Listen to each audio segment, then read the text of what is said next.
All right, all right. Welcome back to the world-famous Tipitinas. Thank you so much to Tipitinas for allowing us to use the space, and thank you to Nugs.net for letting us use your equipment, and I hope you are enjoying this on Tipitinas.tv, our Media Empire's platform. We have a very special guest tonight, a very good friend of mine, someone who I've got to know very well over the past couple of years, especially in the past 10 months since we've been in the not fun times of the pandemic. Let's see.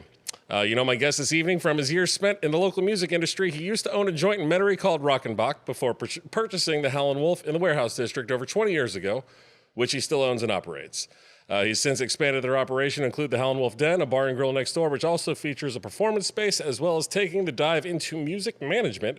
And his artist roster includes the Grammy Award-winning Rebirth Brass Band, Grammy-nominated Hot 8 Brass Band, Big Sam's Funky Nation, Mike Dillon, and more. He's also been at the forefront of the fight to help venues like us during the COVID-19 pandemic closures. As our regional precinct captain for the National Independent Venue Association, I walked all over that title. Sorry for rushing it.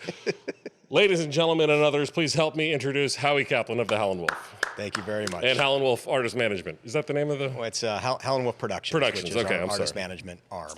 Okay, that's cool. Well, and it's funny. The one thing I will make note of that Howie is obviously wearing a Howlin Wolf t-shirt. Anyone who knows you always wear the Howlin Wolf shirt. And when you walked in and you weren't wearing it, I was surprised. I mean, you see me wearing a Tipitina shirt, you said, oh, I guess I should have worn a Howlin Wolf shirt. And yes, obviously. Why aren't you always wearing the Howlin Wolf shirt? I wanted to look nice for you. Come on, man. This is not that kind of place. It's not that kind of place. Well, I knew that. I still wanted to look nice for you. I appreciate it. That's just the way we go, man. Yeah, totally. You've seen these. We're going to ramble all over the place. Right. So let's start at the before times. Before coming to New Orleans, where are you from? I was born in Peoria, Illinois, the only member of my immediate family that was not born in Brooklyn. Okay. I'm second generation that way. So that explains a lot right there. Yeah. I was only there for 4 years, lived in Canoga Park, California, in the Valley for 4 years. You lived out there? Lived in Arlington, Texas for 4 years. Also didn't know that. And that's where my family remains, is in the mid-cities. They're in Plano and Dallas. And grew up in South Florida in Plantation outside of Fort Lauderdale. Went to college in Tampa at the University of South Florida. And then 5 years in Colorado, in Denver. And then I've been here since '97. Well, you were you a promoter in Tampa? Or is that where you first started working in the music business? So I started working in the music business when I was 16 years old. Okay. I worked in, they used to have these things, they're called record stores. They don't exist anymore, but... I've seen one or two. Yeah, well. And I started a place, it was called Specs Music in the Broward Mall.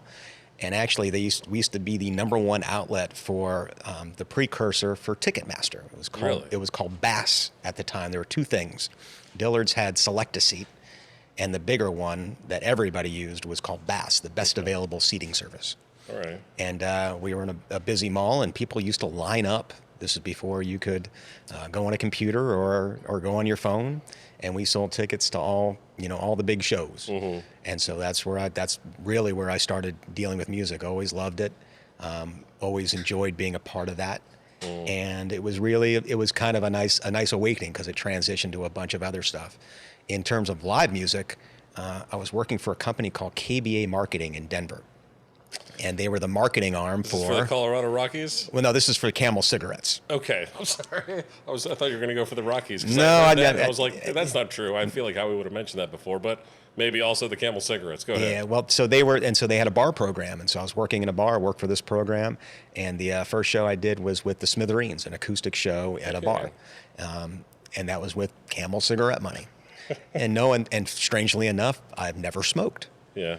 And I figure if a priest can give marriage and sex advice, I can push cigarettes. I mean, that was my brand for a while. Like Camel Cash was fun, I guess. But, right. Well, they did a lot of stuff in the music industry, and it was really a nice in. And so that was the beginning. That was the start. And then I bought a bar in Metairie because it was cheaper to do it anywhere else, without realizing that in order to have a neighborhood bar in Metairie, Louisiana, you have to grow up here. Well, yeah. I want to ask you about that. What was it that put your eyes down in New Orleans? Like, what was it that first piqued your interest, I guess? Well, my parents were living here. Okay. And my mom was friends with the wife of the owner. And he was looking for somebody to, help prop the place up and get the books together, and so he could sell it. And I'd been looking for a place in Denver with a group of friends. Buying something in Denver would have cost 5 times as much. Yeah. This is what, mid 90s? This would have been 92. Okay. Well, no, I'm sorry, 97. Okay. My bad. I moved to Colorado in 92.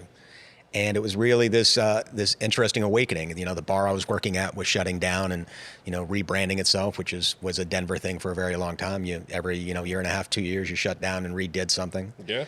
Well, not for the neighborhood places, but for the clubs where you actually made decent money.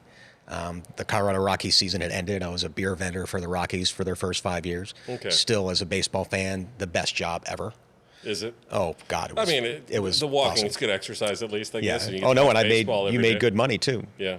And and I was passed over for a promotion to be the Austin city manager for the Camel cigarette program. Huh.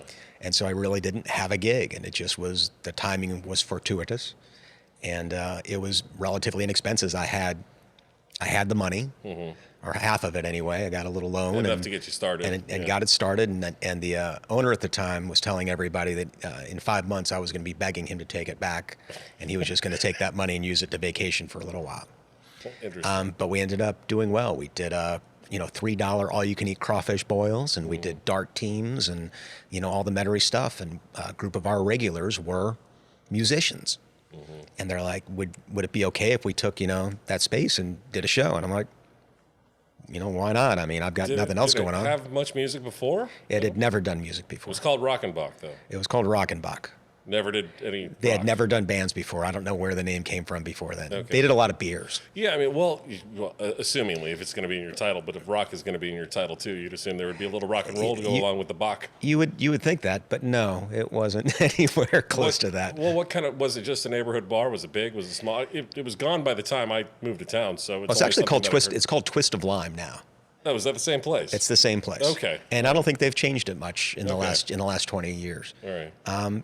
But we started doing bands, and I remember going to a dear friend a man who became a dear friend, had a place called the New Orleans Music Exchange. Jimmy Glickman, who unfortunately left us a few years ago. It's been 3 years now, 4 years. And I remember walking in, and he took pity on me and took care of me, and we put a PA in there and started doing more bands, and it came the time when we actually became the hub for rock bands in Metairie. If you did a gig somewhere else, if you were at Tipitina's doing, homegrown night or whatever, when you were done, you came by Rockenbach when you were done. Well, dude, the rock and roll audience in Metairie is strong.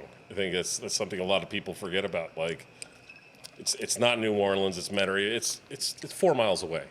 Right. People act like it's a different country, but it's, we're neighbors, and for some reason there's a huge music shift, like heavy into rock and roll. Very least.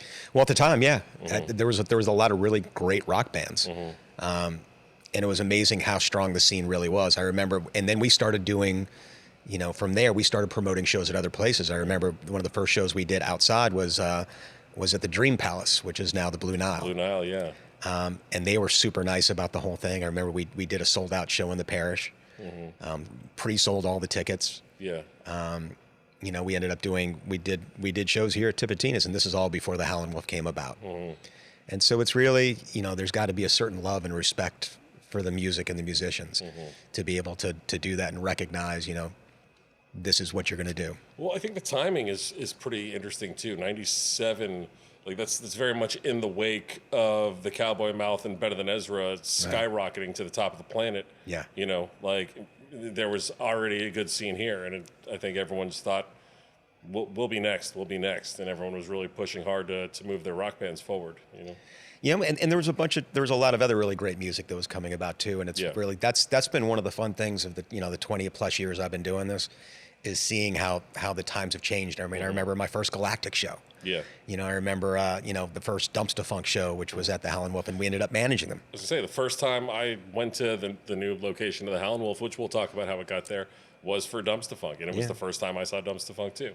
No, and it's just and it kind of grew from there. And so I remember, we ended up doing Quiet Riot there. One of my favorite shows. I was 13. They opened up for Iron Maiden at the Hollywood Sportatorium, and man, it was an amazing show. And then to be able to book them, and I still have the offer sheet, and it's not really even an offer sheet. It's like a story. Yeah. It's a story about how much I love the band, and I would take care of them and do this. And I'm like, and it's funny because I see those now, and every time I see them, and every serious talent buyer is like, oh God, do I really have to read another one of these? Yeah. But you got to respect it, because some people, they don't know the industry. They don't understand how it works or where it goes. And I sure as hell didn't. Yeah. But we ended up doing it and sold it out. We had to replace the electrical panel before because there wasn't going to be enough power. And it was a great show. They pulled up in a minivan. We got the 80s revival had not happened yet, I guess. We got them. We got them chicken wings from Hooters down the street, and it was it was a fantastic experience. Of course, we did it in the middle of summertime, so the place was like 100 and something degrees. But it was a nice end to that. Yeah. And that was kind of the beginning of where the Howlin' Wolf came to be, because that Monday an article appeared in the Times-Picayune by Keith Spira, and he wrote about how Jack Grutch and Leslie were going to be selling the Howlin' Wolf. They listed a price and said this is what they'd done and how they had put their heart and soul into the place. It started in Fat City. Fat City is such a hilarious phenomenon in a lot of ways. For anyone who does not know, explain Fat City, where it is, its history, a brief walk through Fat City. So Fat City back in like the 70s and 80s before I came along was essentially the Bourbon Street of Metairie. And for those that don't understand, they come here to New Orleans and they know what the culture. Actually, Jefferson Parish, there is no Metairie. Metairie doesn't exist. It's a postal designation. Yeah, I was going to say. There's no Metairie Town Hall. There's no Metairie Police Department. It's just zip codes. There's no. It's literally it's for the post office. Instead of saying Jefferson Parish, you say Metairie. And this was like their entertainment district. It was Bourbon Street, and it was where the clubs were. It's where all the parties were. It's height where, of disco. Oh man, it was. I mean, talk to anybody back then, and there were all these bands. You had the Producers and Red Rock. You can go through all the the history of it. The Cold. Yeah. These bands that in the 80s were killing it. Yes. And the Cold and the Producers were probably two of the bigger ones, and we ended up doing both of them. When I took over the Wolf. So you learn how to adjust to each one of those. Metairie is just an interesting. It's an interesting thing. There's actually more people that live in this suburb of New Orleans than actually live in New Orleans proper. Jefferson Parish people, I know we're going back and forth on Metairie and Jefferson Parish, but the size of Jefferson Parish astonishes me whenever I'm watching the news and I'll see a story and it's way the hell out in God knows where, and I see a Jefferson Parish sheriff's office. I'm like, what? Man, is that Jefferson Parish too? Holy hell. So, but the population, like you said, more people live there. Especially in the past 15 years, but it's been like that for a while. Very, very much so. Yeah. And then, of course, all the stuff that's happened since then. And so, it came into disrepair. It was not the nicest of places. They, what was it that made them move from Fat City to the Warehouse District? They, the place was too small. It actually ended up being a pool hall for a little while, for quite a few years afterwards, called Shooters. Okay. So in this little L-shaped place, and so it just wasn't the right place for a music club. Yeah. And so they ended up finding a place in the Warehouse District. The Howlin' Wolf was actually Sheila's during the World's Fair. What was that? In '84. So Sheila's was the music club. Oh, okay, I didn't know that. So it was actually already a music club. So it wasn't that big a jump to do it. The area was cheap. It was, all the hotels weren't there. The convention center was, but there was still a lot of rundown warehouses. There wasn't a lot going on, so it was inexpensive to do, and it brought them into Orleans Parish. I think something else that a lot of people don't realize, especially if you've driven around the Warehouse District and the CBD in the past 10, 11, 12 years, is holy hell, it's so much nicer than it was 15, 16, 17 years ago. Hell, the smell alone is worth hanging out for. Exactly. I mean, the buildings are all so old, and it was only after Katrina, basically, and businesses like the Howlin' Wolf to pat you on the back are part of the reason why it's so nice there now, why it is a destination of New Orleans. It's not like we're just going to ride across it in a cab just so we can get to this other place. Like, no, people are staying there. So you opened up the door, so I'm going to go there. That's the segue into the Save Our Stages Act and the National Independent Venue Association. It's that this is what independent music venues do. Absolutely. We revitalize areas. People come because you've got all these people. You're doing a 1,000-person show. There's 1,000 people looking for a place to go before and after the show. Yes. And so... Tell me a little bit about the early days, the first days. So you saw the Keith Spira article, and that's when you first Right. reached out to Gretsch. Is it Gretsch or Gretsch? It was Jack Gretsch. Jack and his brother. Gretsch, like the guitar. Yeah. So his brother wasn't like the drums. There you Sorry. go. Well, actually, different spelling, but yeah. There's an O in this one. Yes. Sorry. And his wife Leslie were running the place, and I called him up that Monday, and I said, I'm interested. And he's like, okay, well, why don't you come down and let's talk? We'd met once or twice before. We weren't friends, and we sat there and had a long conversation. I thought we were going to talk for 15, 20 minutes, and we were going to walk around. I was going to look, and I'm like, all right, how am I going to figure this out? Is this a really good thing to do? And we ended up talking for like 3.5 hours. It's kind of like how we do that sometimes. Yeah. Like we'll look up, and it's like, how is the sun coming up at this point? Or it's daytime, yeah. And so it was a really great experience. He wanted someone that was going to actually honor the time he'd spent, and he thought I'd be a decent bet for it. He needed the money for it, or he wanted to move on. He had a family, and they were living on the North Shore, and they ended up actually moving to Asheville, North Carolina, and opening up the Orange Peel there. Oh, it's the same guy, huh? Yeah. No kidding. And so they've been in and out. I know they were in and then out, and then. All right. Well, again, I guess the timeline is perfect. Orange Peel is about 20 years old now, huh? Right. Yeah. And so it was a really great opportunity. Yeah. And again, it was like one of those things. I remember, going to my Rockenbach and some of the band staff and the bands that were there, and talking about, hey man, I'm going to buy the Howlin' Wolf, and they're like, no, you're not. And I'm like, no, I mean, I made some money. I already had a buyer for Rockenbach, the guy that had been up my keister to buy it and was willing to give me a lot more than I paid for it, which was money I could use. We'd made a couple of bucks. Yeah. I was there every day. There's no substitute for being there. Yeah. Like, no, my dad likes to say that nobody's going to care as much about your business as you will. You're absolutely right. Yeah. And so, that's a reality. So we did well, and we talked for a few days. We started talking with, the attorneys and the transfer and all that stuff. A neat thing is that in Louisiana, you just take over the corporation. In other places, you actually have to reapply and go through the process. You have to put bonds down, and it's an expensive, lengthy process.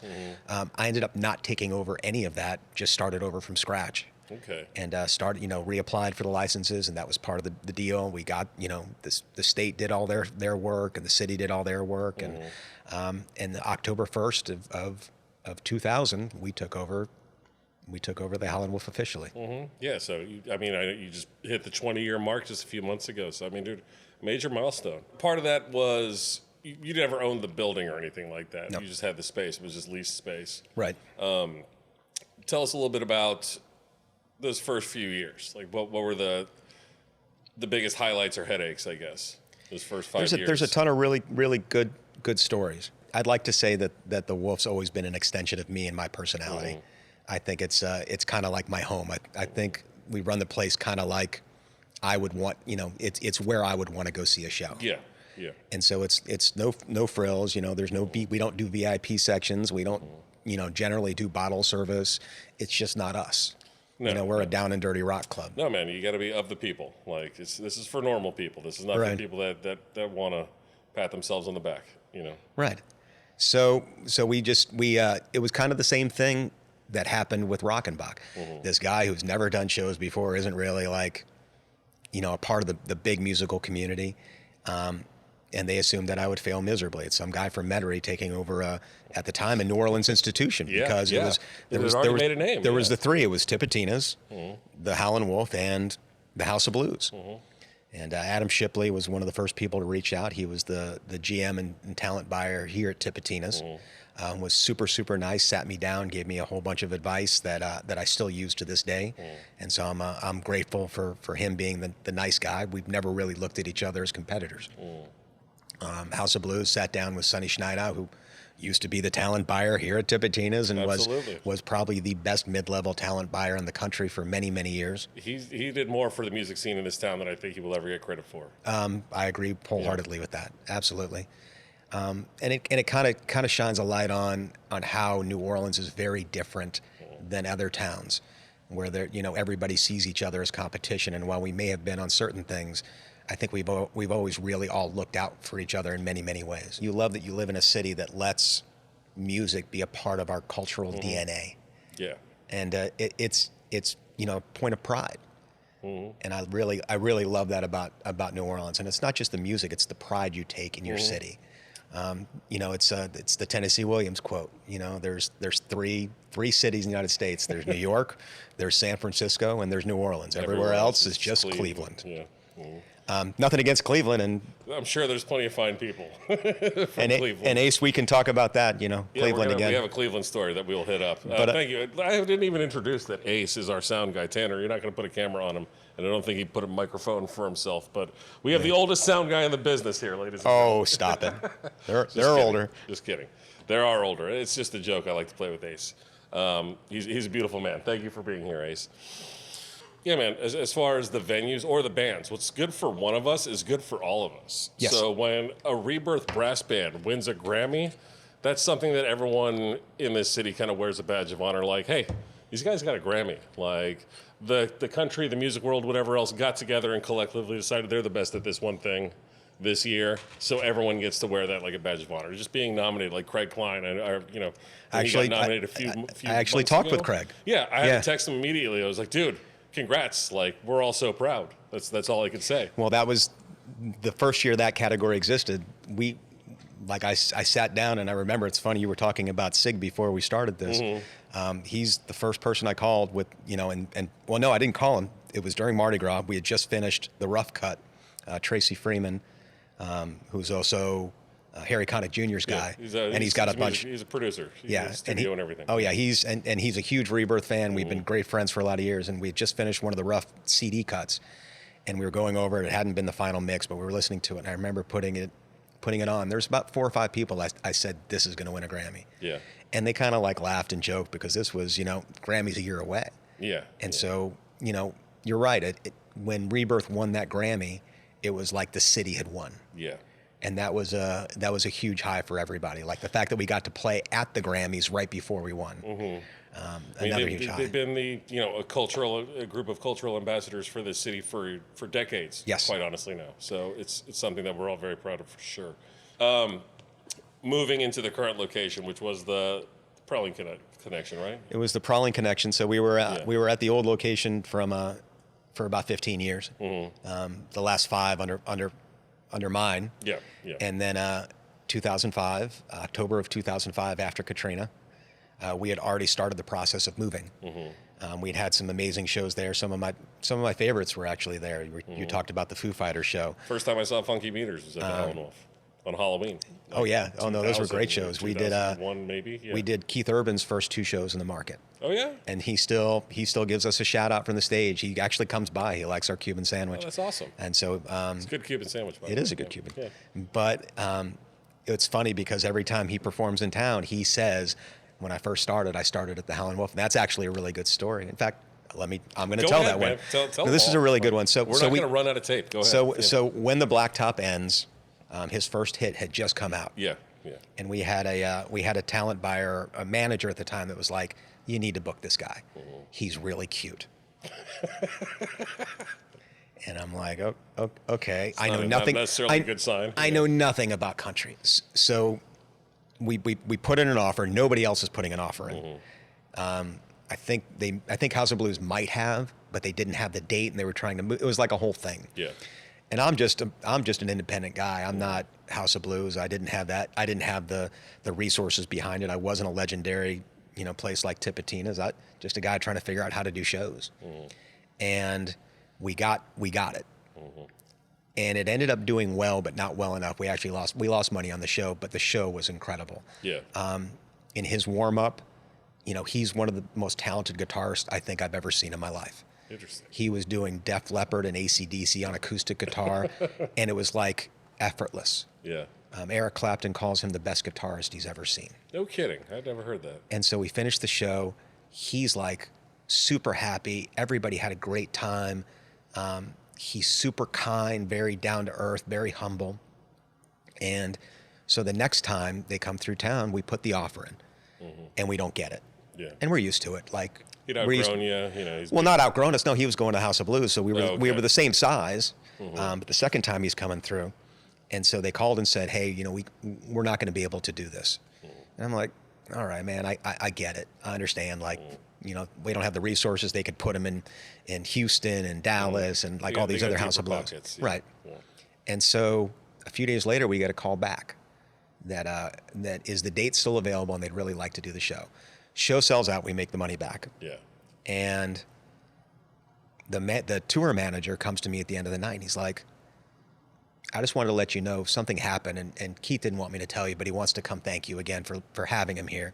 And I'm going to go on the bus. And when I went on the bus, he's shirtless, dripping in sweat, and there's like 600 women outside the bus that are like wanting to be where I am right now. Mm-hmm.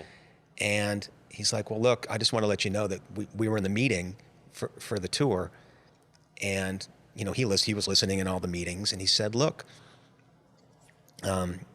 I just wanted to let you know this one part of it, that he was going over the dates, and it came up and it said House of Blues, and he's like, well, did the Howlin' Wolf put an offer in?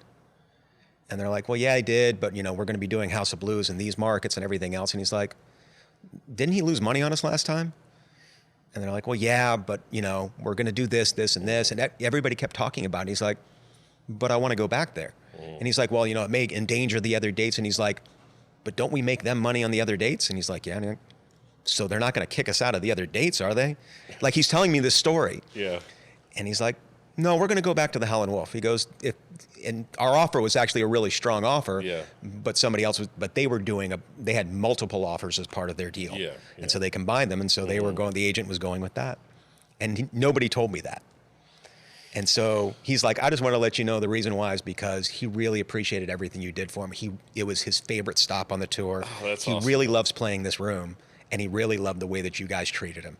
He goes, it was like nothing else.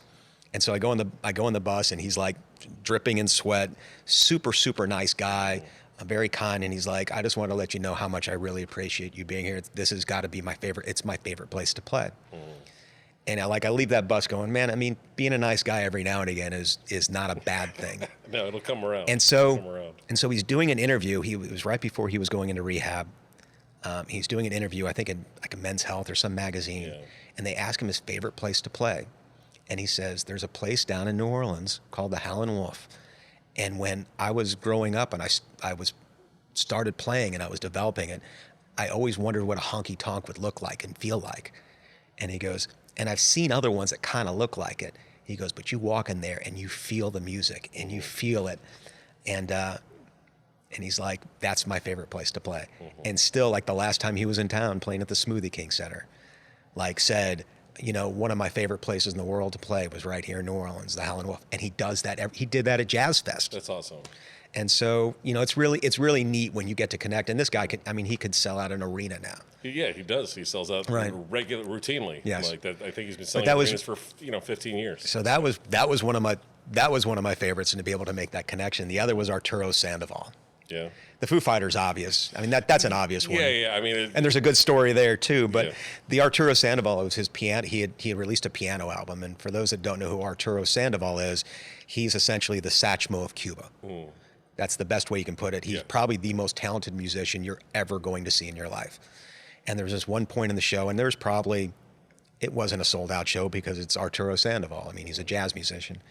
But the crowd was amazing. It was a bunch of industry folks, and he's walking around the stage, and he's, setting things up, and he's switching from a piano back because he's a trumpet player. Yeah. And every single trumpet player in town is like, of any significance, is at this show. They're all at the show, yeah. And he starts doing this little scat routine. And he's just like adjusting the stage. And he's got the musicians he has with him are a bunch of kids. But you don't need that. You've got Arturo.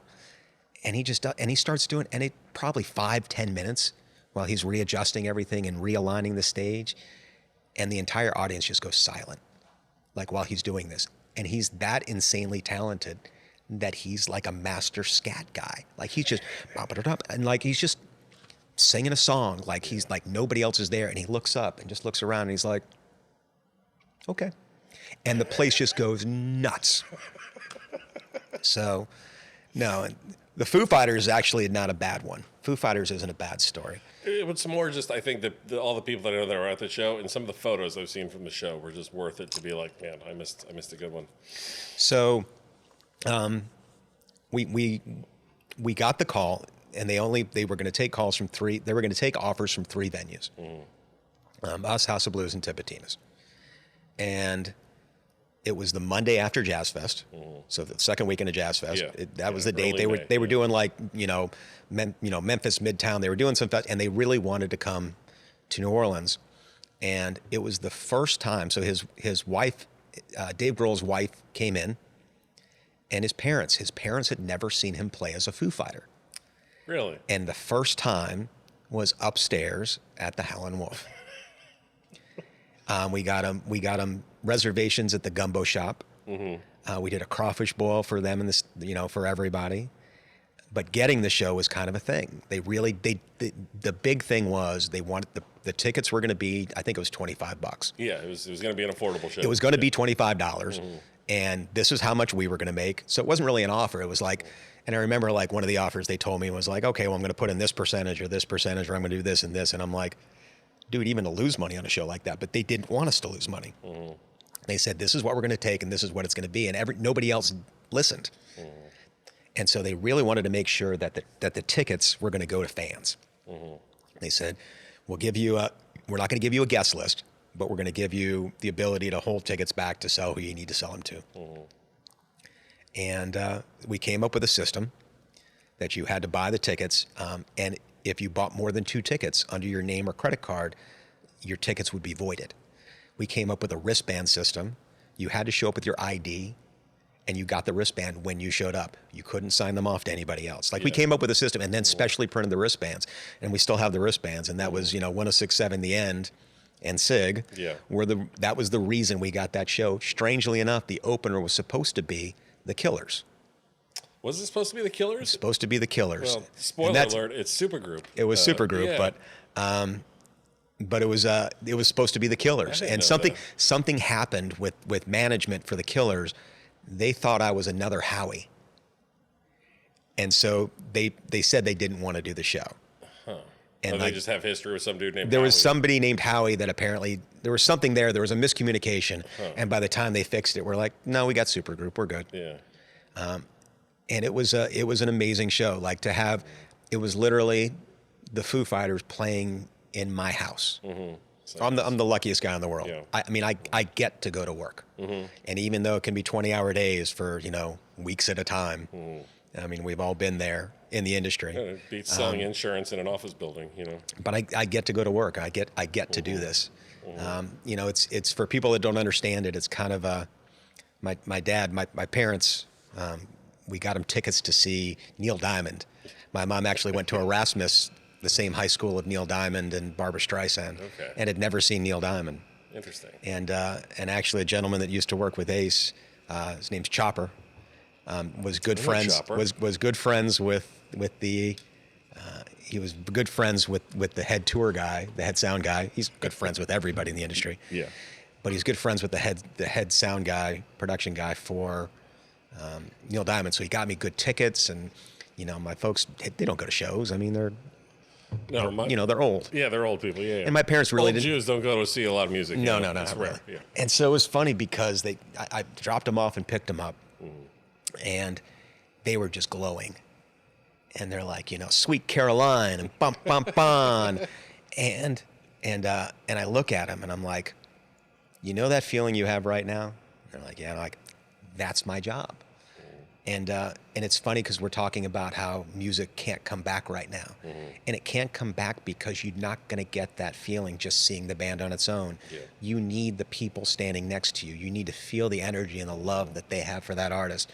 Because most people don't just go to a show to go to a show. They go to a show because there's a connection, there's a feeling, and they want that connection and that feeling. And that's why places like Tipitina's have been around since '77. It's why the Howlin' Wolf's been around for over 30 years. It's why New Orleans is as special as it is. When you are not able to do that, can we put 50 people seated with masks on? Yeah. Is that what people want? The people don't even want that. They'll do it because there's no other option. So let me ask you a question. People ask you, I would We'll imagine. keep this about you, but go No, ahead. I would imagine that people are asking you. little Johnny behind the neck. Yeah, go ahead.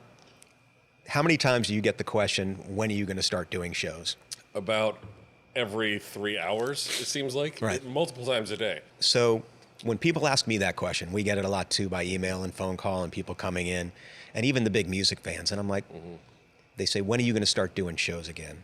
And my response is, when are you going to start coming to shows again? Yeah. And they're like, well, you know, my dad has this. No, I'm like, serious.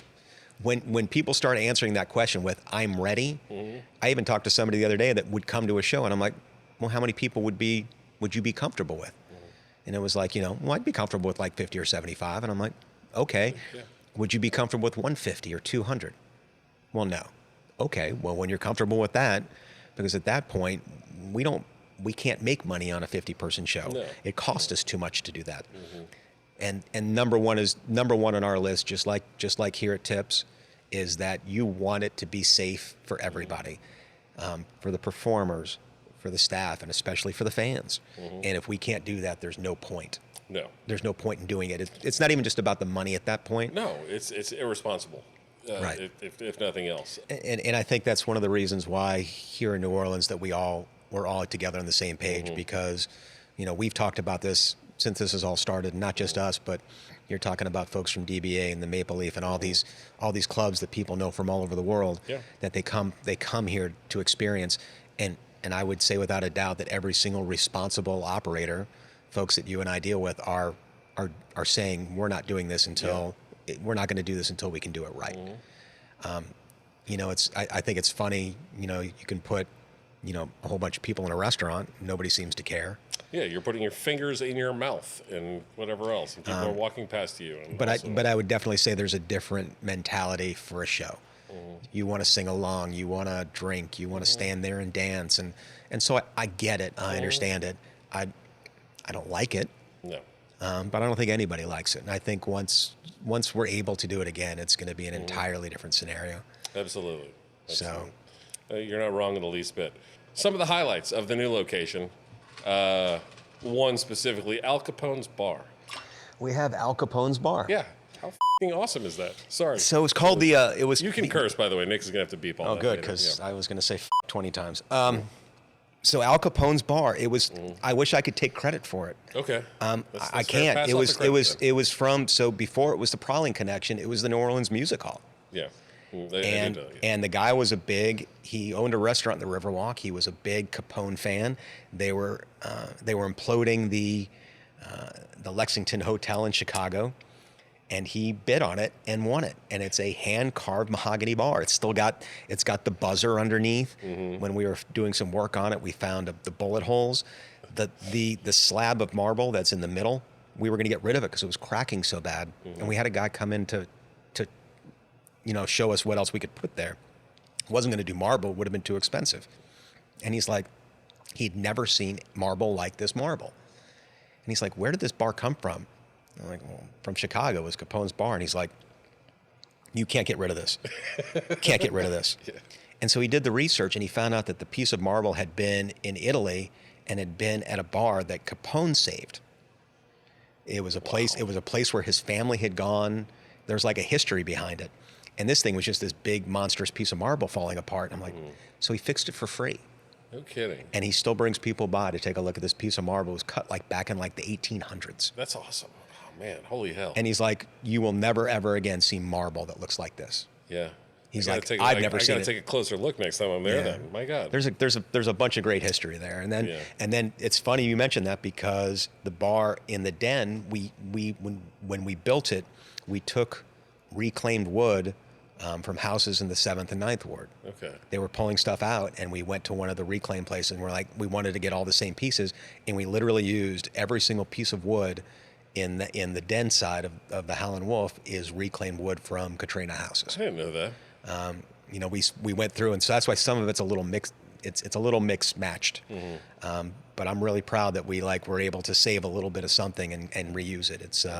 It was a nice thing, and it made us feel really, really good. Yeah. I want to talk about the Den and the porch and North Shore Howlin Wolf, which I think is something that a lot of people have forgotten about. I know I have. It was a really great thing. We opened up a Howlin Wolf on the North Shore. Yeah. It was after Katrina, and it was at the same time we started taking over management of Rebirth. Mm-hmm. And so it did really well for the first 2 years. It was actually a place called Piffany Oaks, which was a wedding hall. And it's funny because I've met a bunch of people that got married there that are Howlin' Wolf regulars. Yeah. All right. And it did really well. We opened up with George Porter, and we were doing Dumpster Funk and Rebirth, and it worked really well. But like everything else, it was, it's about staffing, and it's about, being in a bedroom community. And it does not exist anymore. And actually, a homeless person broke in and caught the place fire. Is that what I was going to ask you what Yeah. the cause was? Because when it first came out, I don't think it didn't make the news that first day, except for There was a great thing on NOLA.com that one of the guys down the street actually took a picture when it went the first and second time. So it actually came in. We were in the process with the insurance company. We were starting to we actually had started work on rebuilding it and starting it up again. The city of Mandeville was fantastic.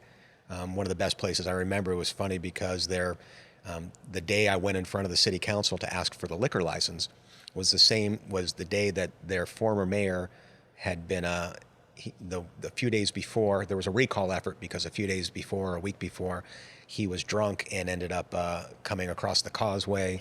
There was a bunch of stuff going on. That rings a bell. And so literally it's like, all right, we're going to be quiet. We're not going to tell anybody. We're opening up a music club. And I remember I'm standing there, and we didn't have an attorney or anybody else. We'd already spoken to the council people.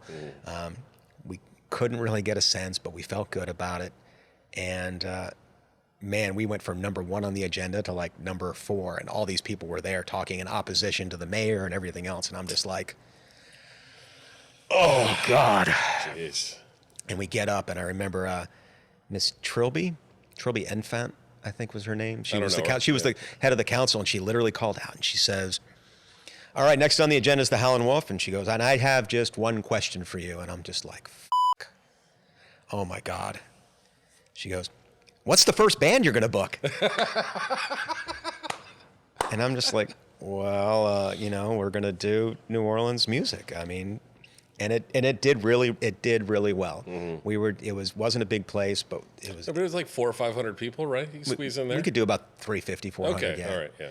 And it had a nice upstairs and down, kind of like here in the old Howlin' Wolf, and it was just it felt really good. Yeah. But again, it was like everything else. You have to put your time in, and I wasn't there enough, and didn't have enough staff to make it work, and so we shut it down, and we were going to start over again, because I still believe it's something that would work really well in the North Shore. In fact, 2 blocks away is Ruby's Roadhouse. Yeah.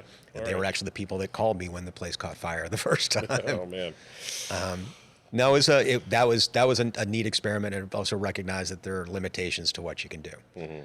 Just like anything else, there's a reason there's only one Tipitina's.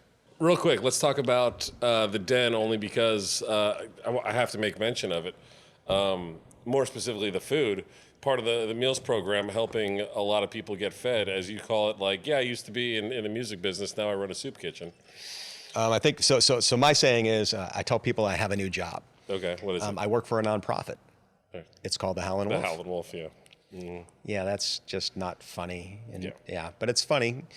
We started a program called Meals for Musicians back in March, and it was a big deal because we recognized. Do you remember after Katrina, there were a bunch of places that were feeding around town? Yeah, Miss Linda was actually feeding people here. Yeah. Oh yeah, no, and so the folks from Drago's, the Sadanovich family, were doing it out of Fat City. They were doing it out of their Drago's restaurant in Fat City. Yeah. And I remember going there and helping out. And that's, it wasn't fancy. It was a pasta dish or a rice dish and, in some styrofoam container, but they weren't getting money from FEMA. Nobody was giving them anything. They recognized that this is what needed to happen. People were coming back, and there was nothing open, and this needed to happen. And so that always stuck with me, that, New Orleans takes care of its own. And it's a big thing to me. It's in Judaism, it's called tikkun olam. Heal the world. Yeah. Heal or repair the world, loosely translated. And so it's not a charity thing. These aren't people that needed charity. They just needed something right then and there. And that's how you heal the world, by taking care of the people around you. And so we recognized that early on as all this was going down. To this day, we still have not closed, and we've been open every day. Yeah. Not every day has been good. There have been a lot of really, really bad ones, and it's nothing close to what we would have done. But there's a sense of pride that we haven't shut down one day. And so we started this program. It's called Meals for Musicians, in conjunction with the New Orleans Musicians Clinic. Bethany Bultman and Erica and amazing staff, and a lot of the musicians in town. Yeah. A lot of people from out of town know this too. Recently announced blood drive. I don't know if this will be We're aired before we do the blood drive. You're the first week. We're yeah, the second we do. week. Yeah, for Mardi Gras weekend, Right. we're doing a blood drive. I don't know if this will be out by Mardi Gras, but in case, Right. thanks for your blood. And so we started this program. We wanted to take care of musicians and hospitality workers and first responders, our culture bearers. Yes. Because the culture bearers aren't just musicians and Indians and folks in that community. It's Big industry. Yeah. it's it's the sous chef down the street. It's the guy that drives you from drives in his Uber to your Airbnb from the airport. These are all reasons people come here. Our culture bearers. And we're on the precipice of cultural extinction. And people don't understand that. We count on 19 million people coming here every year. When they don't come here, something's not going right. Yeah. Because we count on those dollars. Those dollars are crucial to us surviving. And so we started the program with the basis of helping those folks out. But it wasn't just about the meals. It was about getting them access to health care. It's getting them access to food stamps. It's getting them help with their unemployment insurance. And there was a bunch of stuff that we did. And the musicians clinic was very key in all of that. And so we started that. We're approaching 40,000 meals just as part of our program. And we've transitioned a bit. We've gone every Wednesday. We have a program that sends meals and groceries and all these fantastic things to the elder culture bearers, folks like Lilette Buti and Johnny Vodakovich, and you can Guys go down that are the not list. leaving their house. They're too precious. Well, man. they can't leave their house, and so we're constantly transitioning in how it goes. And we've worked with a bunch of other organizations, Culture Aid New Orleans and World Central Kitchen and the Chef's Brigade, and I'm really proud of the way that my staff has shifted. I'm really proud of how creative we've been. Because we're not just putting together, a bologna sandwich. Like, we're coming up with some really fantastic meals. We were doing carnitas fajitas, with seasoned, with Cuban black beans, and it's not that hard to make a meal with dignity. Exactly. Yeah. And so that's been a big focus of what we're doing. It's where we've changed, and we recognize that in the meantime, this is what we can be. And so, it used to be we could support the New Orleans musical community, with our stage. Yeah. Or stages, the 3 stages that we have in the Wolf, but we can't do that right now. And so this is the best way we came up with to support the culture here. And hopefully, there's a bunch of stuff going on. The Save Our Stages Act just passed. Yeah. It's called Shuttered Venue, the Shuttered Venue Act now through the SBA. But it was huge to have millions of people sign up and recognize the importance of music and culture. And it's funny because New Orleans is very much at the forefront of all that. It's one of the only things I think we lead the nation in, our cultural export. Yeah, I would say I wish this city had better resources in place to help take care of the music industry. Yes. I think as a subset of what's happened, I think it's going to take place. There were already conversations happening, and there has to be dollars behind it. And well, I think, and I've brought this up before, why can't we have a representative from the music industry in city government? It's really funny you say that, because on Thursday, the city council is going to take up an initiative, and one of the things is to have for lack of a better term, a nighttime mayor. Are they actually going to do it? Because I've talked. It was something that was put into place. Endlessly, Jan Ramsey has been fighting for this. She's been asking me to run for it. Yeah. I was going to. It's not an actual elected position, but yeah. No, I think you can't just shut down City Hall at 4:30 on a Friday and then open it up on Monday. I think you need to have, like other cities. So there's an initiative called REVS, Reopening Every Venue Safely, and it's Kate Becker out of Kings County in Seattle, and they actually put dollars behind it. They actually understand and recognize the importance of a nighttime economy, and I think with the advent of the parklets and a few other things, I think New Orleans is waking up to that. Yeah. It's not that they don't care, it's just they've never seen it, never had to adapt. And so I think hopefully that's where the change is going to take place. I think that's where we're going to start seeing change. And that's working with private enterprise, that's working with New Orleans and Company, that's working with everybody, because if we don't get people, like what we did really good after Katrina was to send out chefs and to send out musicians and to do these, and did barnstorming all across the country because we had exported our culture. There's a brass band scene in Portland. Yeah, it's crazy. And it's a really good brass band scene. And it all came from New Orleans musicians going there. We have the best musicians in the world. Yeah, no doubt. We can sit there and play this game with anybody else, but the ones that come here, I'll give you a great Grammy story. The Grammys were going on, and Music Cares was really crucial. They came down and spent money. They were really crucial in helping rebuild the musical community. They recognized there was a difference. And I remember this whole crew from the Grammys, from NARAS, the National Academy of Recording Arts and Sciences, for those that don't know, they came down and they hung here and they put dollars in pockets and fixed houses and really recognized the importance of New Orleans culture.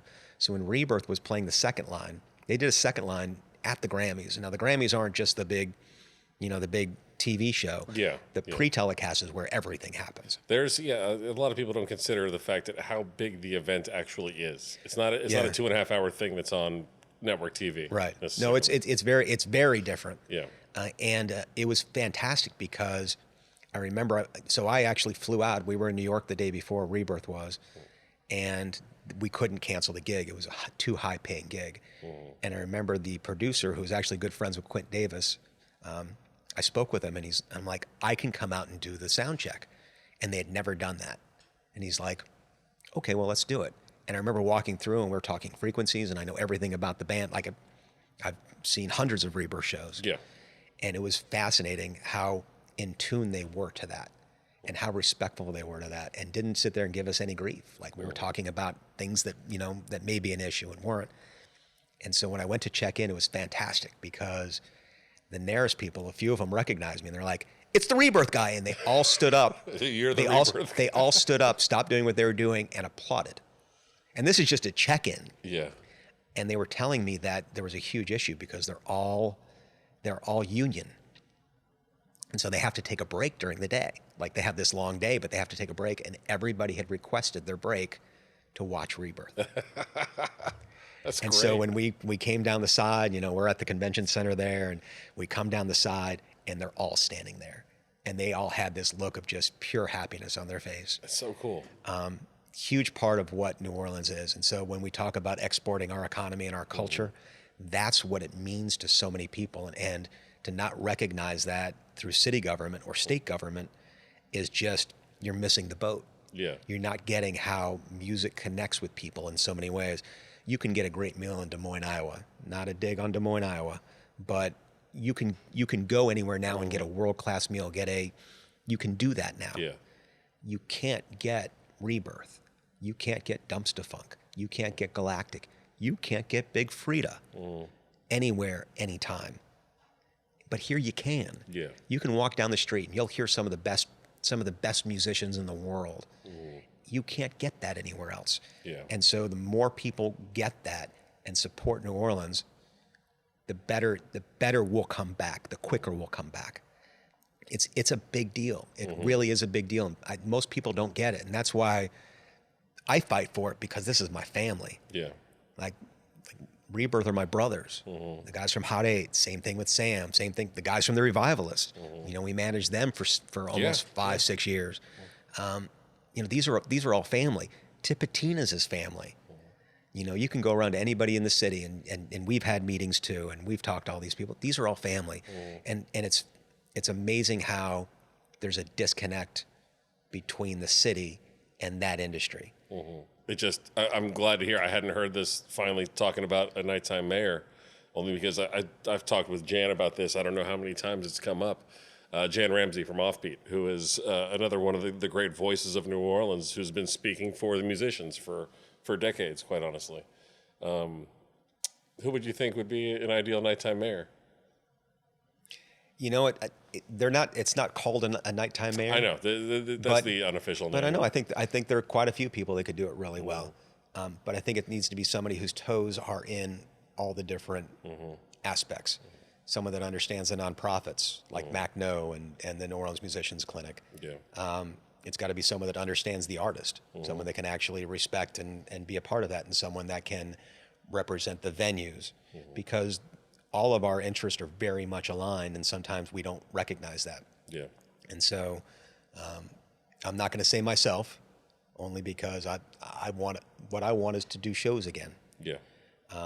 But it needs to be somebody that gets every aspect of it, that understands that there are dollars behind it, and there are studies out there. This isn't something that just came up out of nowhere.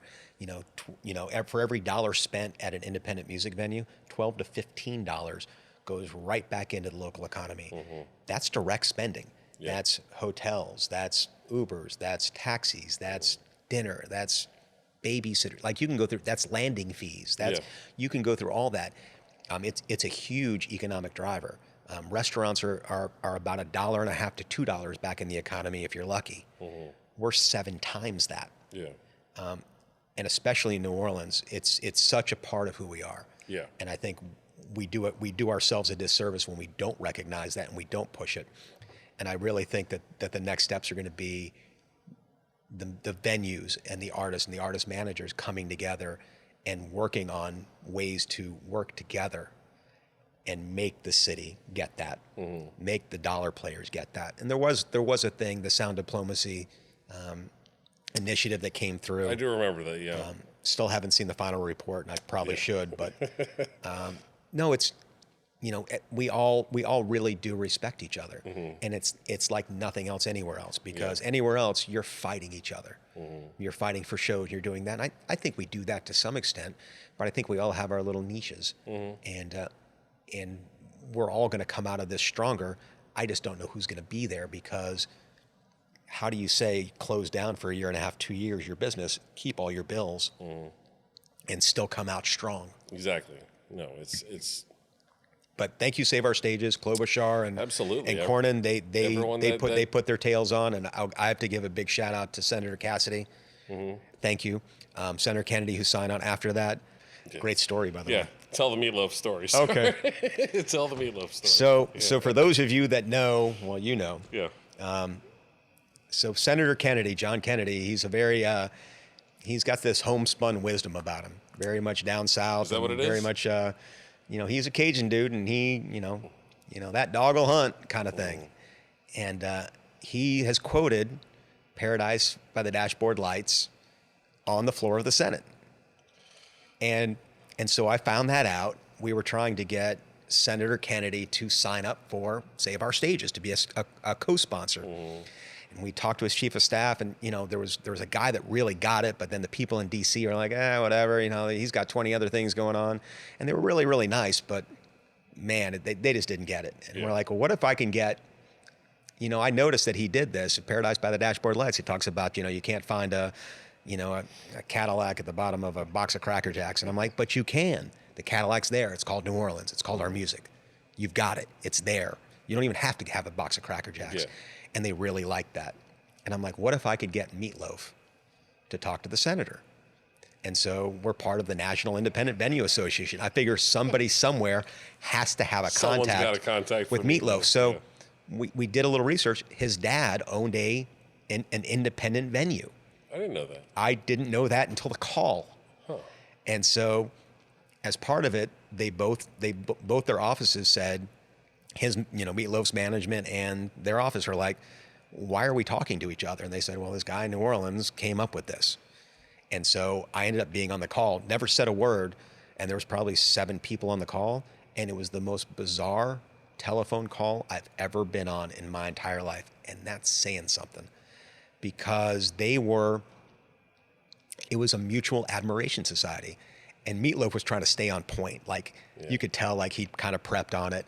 And he's like, after 20 years, I was an overnight sensation. And, we need these venues. And he stayed on. He missed a few things, but he was fantastic. Yeah. And you could hear the adulation that was coming from Senator Kennedy. He's like, well, I love your music, and I've always loved your music, and I just think you're fabulous. And he was on, man. And the end was, I'm going to do everything I can to help. Yeah. I'm going to do everything I can. And Meatloaf kind of said, well, yeah. He's like, well, what you can do is sign on to this, because this is what we need. We need these dollars to keep these places open. By the way, Save Our Stages doesn't put money in anybody's pockets. It just pays for bills. Yeah, no, I think that's something else that I think some people might be No, sorry. Go Yeah, ahead. we can go down that road, Yeah. but understand this is just to keep us afloat. Yeah, this is literally for the business to exist. Yes. Yeah. And so, and by the way, part of Save Our Stages, so people do know, it's not dollars that's going to a multinational corporation. It's not. It literally is. It's designed for independent venues. That's very much the focus behind it. And so the call ends, and the other folks on the call, we had a lobbyist out of DC that's been helping the Independent Venue Association, NEVA, and it was just this little quiet thing like, did that really just happen? A senator on the SBA committee out of Louisiana talking to Meatloaf about saving music. And you're just like, and they loved each other. Yeah. Like, and I remember, they talked about the follow-up with Meatloaf after, and he's like, oh man, I missed this and I missed that. And everybody's like, and I wasn't on that call, but he's like, man, if I need to call again, just let me know what I need to do. Yeah. Like, and I finish and I'm sitting there and a few texts are going back and forth and I'm just like, is this really my life? I'm on a phone call with a United States senator and Meatloaf. And I'm like, do you call him meat? Do you call him loaf? Like, what do you call him? Yeah. What do you call him? Did you just go by Meatloaf, I guess? I asked that Mr. question Loaf, and I can't like- remember. Like, he said something, but I don't even remember that. Like, you remember the feeling. And it's so funny because I finished that and I'm like, that's the feeling that we give people when we do shows. Yeah. That feeling like it's not just about what the words were that were said. It was about actually getting a point across and getting a feeling across. Yeah. And I think he did that so beautifully that I will forever be a Meatloaf fan. He's a very conservative man. Like, Well, he's I'll tell you very, what, man, he's got some very killer conservative in his tunes. politics. Got But some man, killer tunes, yeah. but saving venues isn't a political thing. No, it's not. It's not at all. It shouldn't. That's the one good thing, at least in all the articles for all the months and months leading up to it finally passing, was that there was bipartisan support immediately from the first step. Yeah. So that was kind of one of those relieving points. Everyone likes music. How do you not? You were on that phone call because you are our precinct captain, which is the title, I guess, bestowed Yeah. upon a handful of people across the country. So I don't know. I don't remember. Were you on that? Were you on the call? The initial Meatloaf? one? No. No. The initial NEVA call. So they were looking for. They got everybody from Louisiana, or at least the initial contact folks. Yeah, I had been contacted by email before Yeah. and had signed up through email. And so Dana. So by the way, You might have been the precinct captain, like, I think the same day that I got the first email about it. I probably called you and said you need to sign up for this. And so it was a bunch of people. It was some folks out of Austin, some other folks out of Arizona.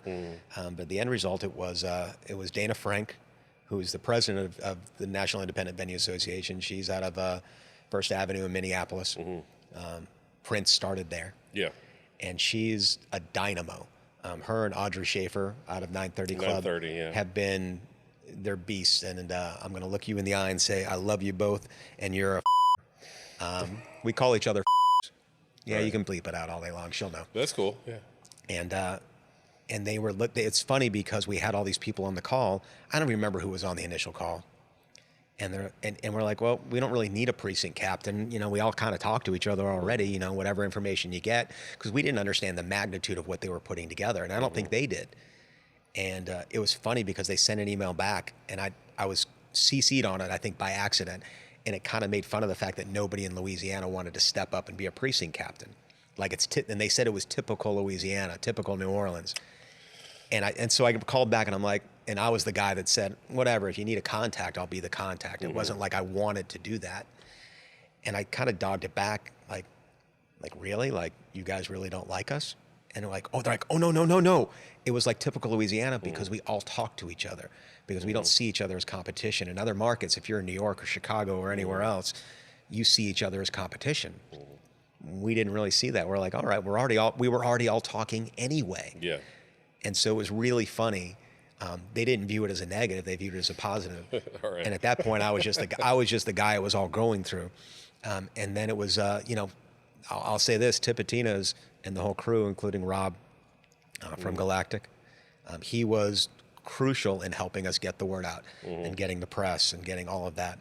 And it didn't hurt that we were already getting good press for the Meals for Musicians program. Yeah. You know, we'd done a feature thing with Lester Holt, who, by the way, is a bass player. I didn't know that. When it's all done, he's going to come down and play with Johnny and George. Nice. Johnny Vodakovich, George Porter. I was gonna say. And he had no idea. He's gonna play with George Porter. But they were huge. They were huge supporters, and so we were getting some great press. We had a great article in the Washington Post and the New York Times, and all these national things were talking about the things we were doing, and so it made it a little bit easier to talk about all that. I'll say we've been very lucky, but we're not doing business. Yeah. There's nobody coming in the doors. We're the first to close. We're the last to open. And Tipitinas will not be Tipitinas again, and the Howlin' Wolf in the same way, until we can start doing shows, regular shows again. And so I hope people realize that even though Save Our Stage is past, it doesn't mean that's the end. No, there's still many venues that are going to close. Forward to the hard work, you know. Right. Yeah, I mean, I just have to again find any way possible just to congratulate you on the time and all the work that you've done, that you've spent over these past. I mean, holy hell, it's been 10 months. It feels like the days don't exist anymore. Yeah, it's crazy. When you brought up Rob, I remember having this conversation with him, being like, you're going to have to, like, you and the guys are going to be ready to do a lot of press. I'm like, yeah, I know, the tour and whatever else is like, yeah, the tour and the club. And like, yeah, I guess we're going to have to do a lot of stuff for both of them. I was like, no, you're in the unique position of being a touring musician who's canceled and a club owner whose shows are canceled. Like, you're on both sides of the spectrum right now. You guys are, not to, like, prop him up too much, you're the perfect spokesperson for this exact thing. Well, so. and I think that's why the Wolf came in as a good seg to that too. And Rob has been amazing. Like any time I've called or text, he's been. Doesn't hesitate. I'm like, I've got this interview and I need you to talk to this guy. He was amazing. But we're kind of the same thing. The Wolf's not just a music club. We manage artists that do the same thing. And we cover artists and, again, the food and the music. So you're trying to feed people and you're trying to represent people and put on shows for people. It's I'm really proud of what we do. I'm really proud of the people that have stepped up and a lot of our partners that have stepped up. I mean, I can go over the list again and again, but it's not just me. It's a bunch of people. You know, we've had staff that wouldn't get paid. Didn't want to get paid. They just wanted to come in and help. When there was a time we were doing thousands of meals in a week from that tiny little kitchen. If you've ever, for the folks that have been there, and for you, and you've seen that kitchen. And it's this little kitchen, and the fact that we were able to do that and do meals with dignity and respect. Hey, that's award-winning food. I believe that you have a award-winning beignets at the inaugural beignet festival. The bacon cheddar beignets. We have an award for the best beignet in town, without a doubt. Someone stole the award, but we still have it. So for real? Yeah, someone took it. Son of a. You gotta love that, huh? You gotta love that. Best savory beignets in town. No, they're fantastic. Yeah. I'm super proud, and there's a guy named Abe that put those things together. There was a bottle of Jameson and a whole bunch of really burnt bad beignets before those really good ones came about. So you started figuring out, why don't we just pour beer in this? Yeah, and we did exactly. I beat Amber, by the way. So Leo did that for you. Again, it's the group mentality, and that Rob stepped up, and that. I was able to step up, and then, right now there are other folks that are, that are filling the void and trying to figure out ways to get it back. I think if there's anybody's position to come back strong, it's New Orleans. The problem is it's going to take a while. Yeah. And I don't know what the situation's going to be when it does. Yeah. The Howlin' Wolf, I think, is perfectly poised for it. We're not going anywhere. But, it's taken a lot of help for that to happen too. Yeah. When you sit there and think about the acts and the folks that have walked across, the stage from the Harry Connocks to the Jimmy Buffetts, to, you can go through like the list. The bands that started, the Death Cab for Cutie. Yeah. Death Cab for Cutie started at the Wolf with 52 people. And now, in the indie rock scene, like they're Godfather. They're huge.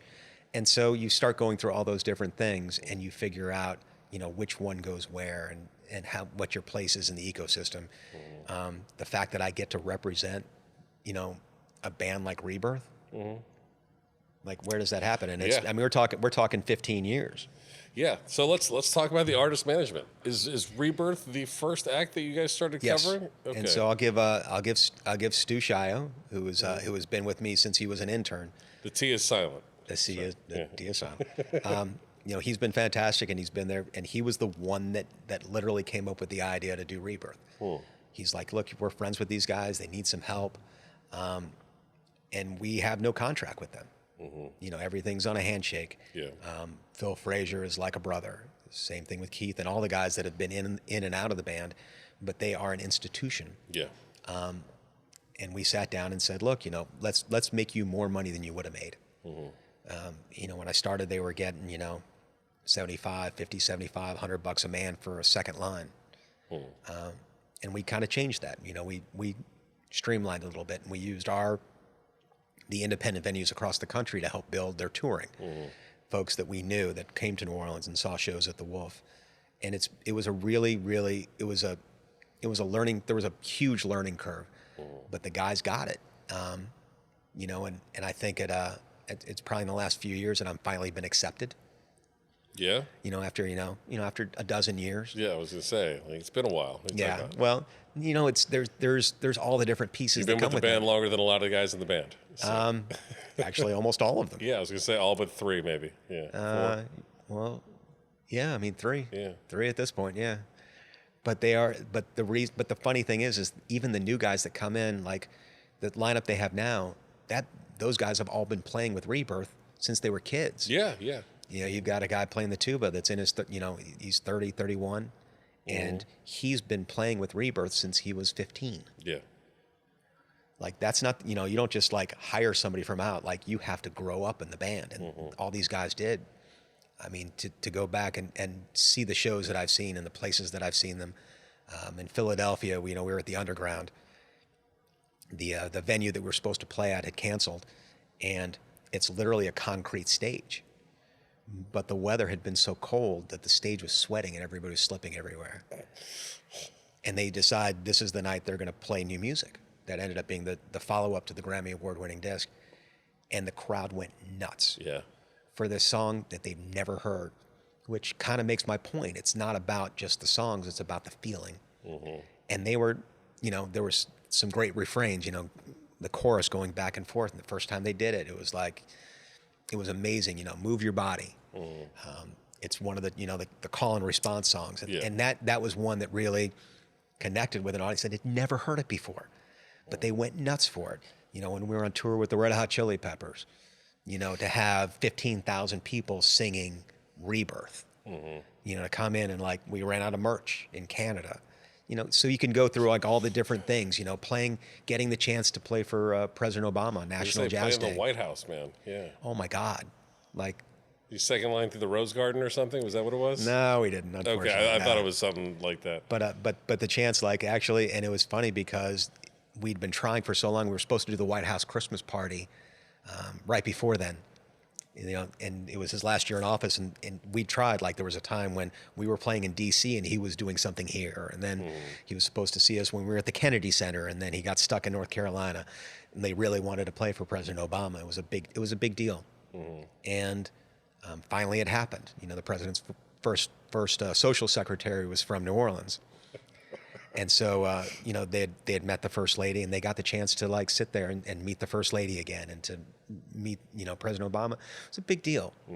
But the chance for these guys, you know, growing up in the 7th and 9th, and to get the chance to meet the President of the United States was an honor for them. Yeah. And to be able to play for the people they got to play with. And it reminds me, because we came in the night before, they wanted to do a rehearsal, and it was in, you know, they had a little hotel room set up with the rehearsal equipment. Herbie Hancock was the musical director. What? And so, got to be another one. This is very much like the Kennedy thing. And so we get in early because they really want us to do this song, and with, you know, with the band and how they're putting it together. We couldn't, because of security concerns, we couldn't do a second line. Okay, all right. It really we talked with Secret Service, and nobody felt comfortable with it. Okay. They didn't understand it. And they control the guest list. What's the big deal? Yeah, but you're now talking about things that are moving instead of things that are stationary. Yeah, I And guess they explained it really well. But when you see a Secret Service agent sitting there with like an Uzi, you get it a little bit better. Yeah, because they take that very serious. And so we're sitting there, we're kind of waiting, and they're having an issue. And they're like, all right, we're sorry you came in early, but we've got something else we need to do. Can you hold off? And so we're getting ready to go. We're going to go get something to eat. And in walks Aretha Franklin. Huh. So Aretha Franklin and Herbie Hancock start rehearsing a song. And I'm like, the band had already gone. They like went to Subway. They were looking for a Popeyes. If you know Rebirth, you know their love of Popeyes. Yeah, where's the closest Popeyes to the and White so, House? Yeah. I'm like, so I sit there, and it's right after Prince had passed. And I sat there with the band that they had in there, and it's a tiny room. It's like the size of this stage.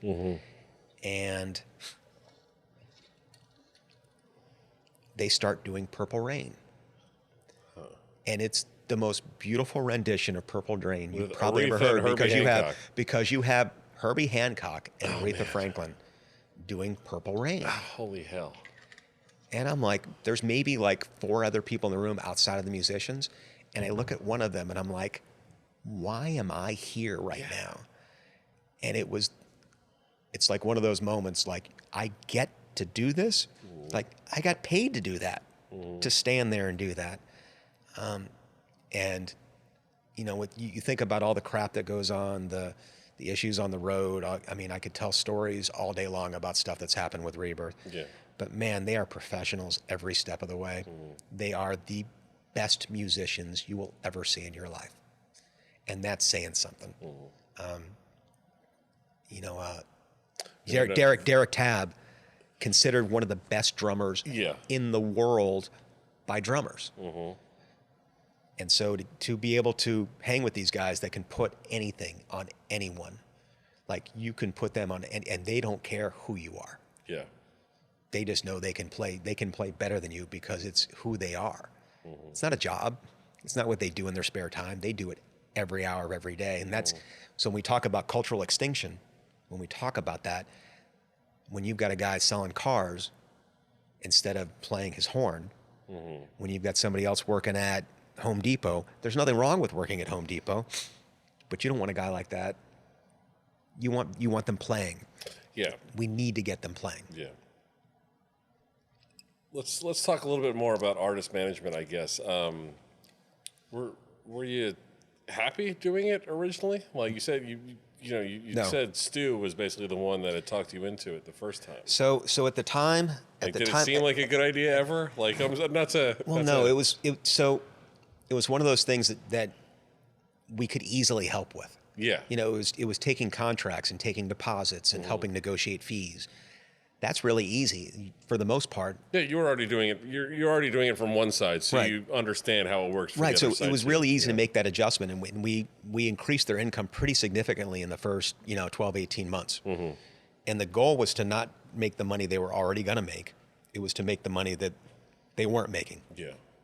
And so we did a really good. I think we did a really good job. Excuse me. But at the same time, we were dealing with the Howlin' Wolf North Shore.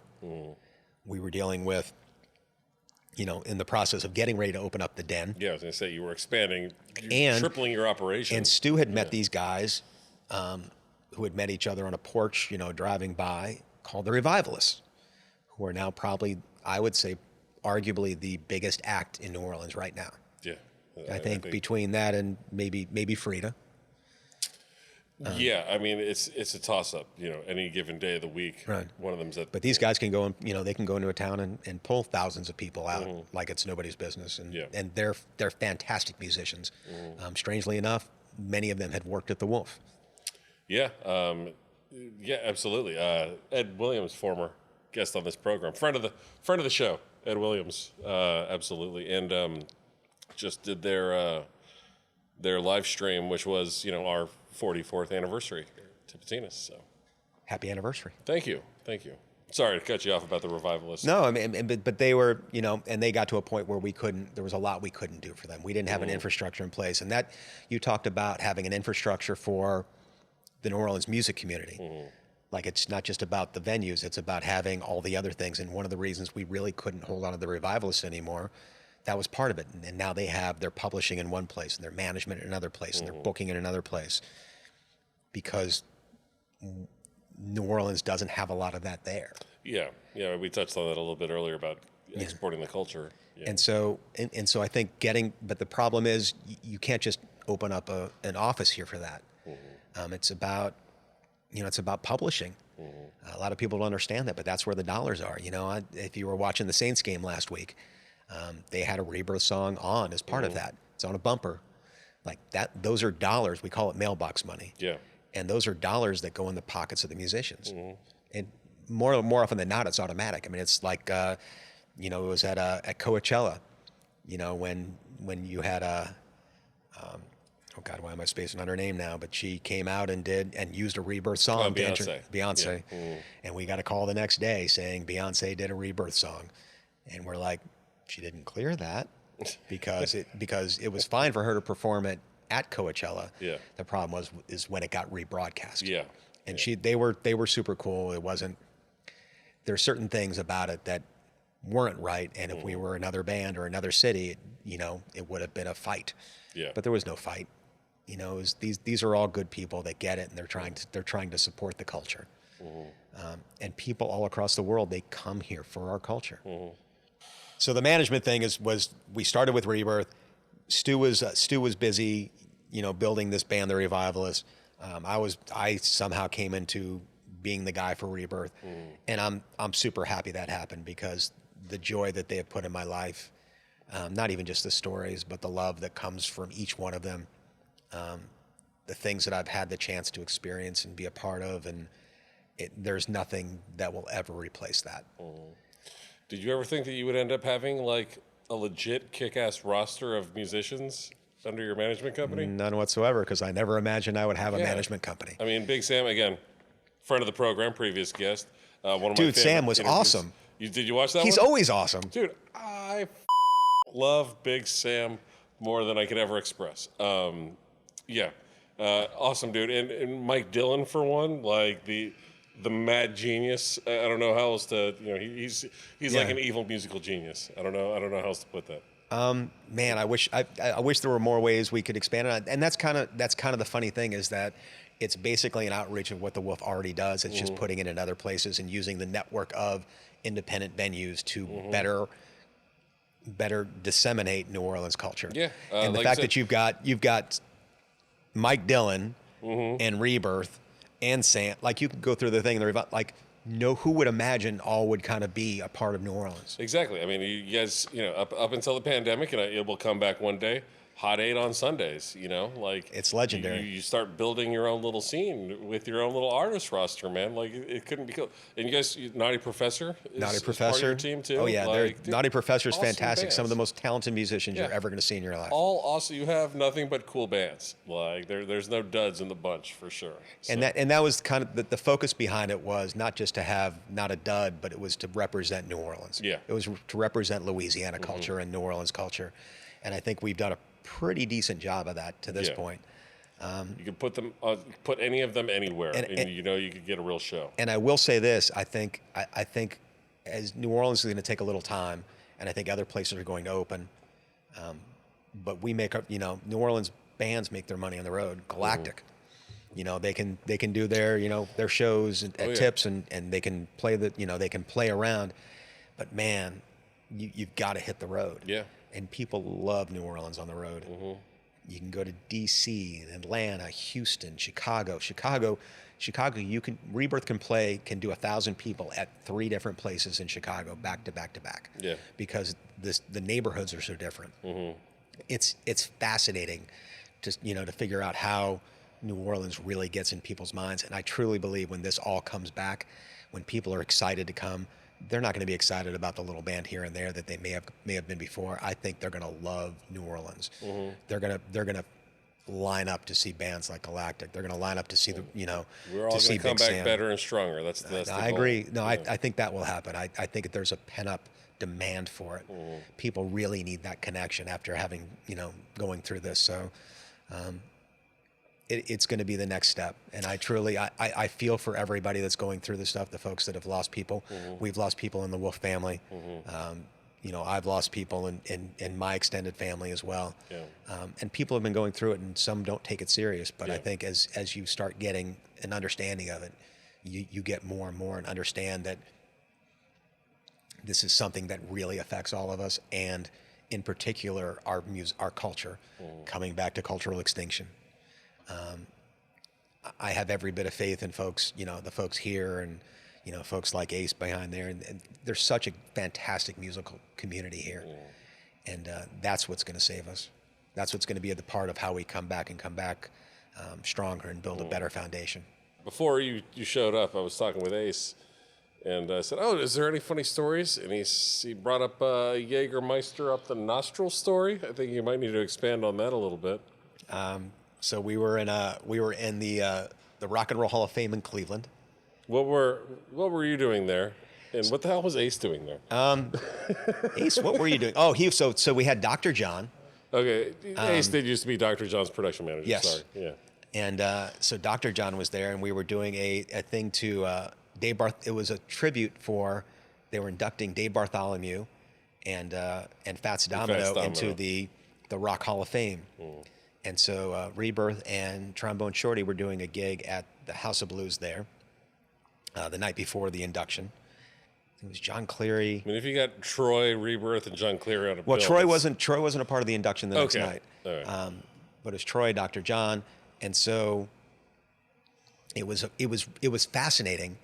But we were there, and there was a former Saints player that was there enjoying the night. And we happened to remain named Scott Fujita. That was it. Oh, Scott, he went to the Browns. Scott, you That's are right. awesome, dude. That makes sense. He went to the Browns. Yeah. And he brought a bunch of the guys from the Cleveland Browns. He had been traded.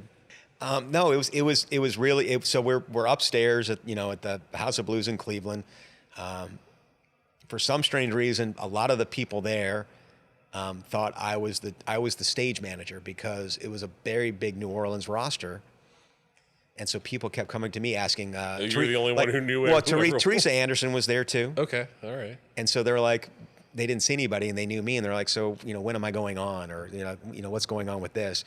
And the stage manager there got kind of mad, and he's like, who the f*** are you? And I'm like, I'm nobody. I've got a venue in New Orleans, and I just happen to know all these people, and they're not used to seeing me anywhere but there. And so whenever they see me, normally I know what's happening. Right. So. Well, they're the ones that ask, okay, what's going on with this or going on with that? So we break away for a moment. Scott Fujita's upstairs with, a bunch of the Cleveland guys. And we decide to do a shot of Jaeger with him. So got the little Jaeger thing. And they're not paying for advertising. Yeah, it doesn't really matter. We'll blur And so Ace and I go upstairs, and we're having the conversation, and it's we get a round of shots, and I don't know why, but he takes the shot of Jaeger. He hates Jägermeister, but it's one of the things I drink. And yeah, you can laugh all day long, buddy. And it's one of the things I drink, and so it's kind of there's quite a few people across the country and the world that have a Howie Jägermeister story, and he takes the shot, and it literally, it's like the second he takes it, it comes spraying out through his nose. I don't remember what we were talking about. I don't know if something was funny, if it just hit you wrong. And you have these huge football players literally rolling on the floor because he's got this burning sensation coming out of the man's nose. Massive respect to you for bouncing back, because he did do another one after that. You didn't really have a choice at that point. He had to reclaim his manhood, I guess, or something like that. So no, I mean, yeah. I mean that's one of the great things about what we do, is the people we get to do it with, and the fact that they're revered in their fields. I mean, man, to be able to be standing there, Rebirth actually learned a song for that performance that ended up on the Grammy-winning disc. Yeah. Shrimp and Grits. Yeah. Right. it was amazing how much they respected Dave and Fats in a way that you probably wouldn't expect for a band like Rebirth. And I mean, I feel like I would expect that. well, no, because the musical styles are very different. But Well, yeah, the musical styles are very different, but I mean, who doesn't? the amount Who of doesn't shower them with respect? The- At least around here. well, this is one thing I'll say about the musicians that are on our roster and the musicians we deal with. I'm always awed by the respect they have for the folks around them. And it's amazing that the bigger ones have more respect than anybody else. When we were on tour with the Chili Peppers, the band actually learned 2 Rebirth songs and asked permission to learn those songs. Yeah. Yeah. What And did they actually, play? they wanted. Oh, I couldn't begin to tell you. all I'll right. be honest. I couldn't tell you which songs it was because they picked the song and said, "Is it okay if we learn this song?" And even when they were here a few years ago, they played on a Tuesday night, which is Rebirth Brass Band at the Maple Leaf night. Rebirth owns Tuesdays, man. It's legendary. They've been doing it for over 2 decades, almost 3. And before, like, Flea asked, "Can we do this? Is it okay if we do this song?" And it was fascinating because they have a rehearsal room and they actually rehearsed the songs. They didn't just like say, "I'm going to come sit in." Yeah. Like they knew the songs before they started. I mean, the respect, when you have people that respect each other for their craft, you can't go wrong. Yeah. And to have a band like Rebirth and a band like the Chili Peppers literally learning each other's songs so they can do them properly, and then to have the band show up, you had the guitarist and the bass player from the Chili Peppers show up on a Tuesday night at the Maple Leaf. Yeah. And I'm sitting there like this, like closer than we are now.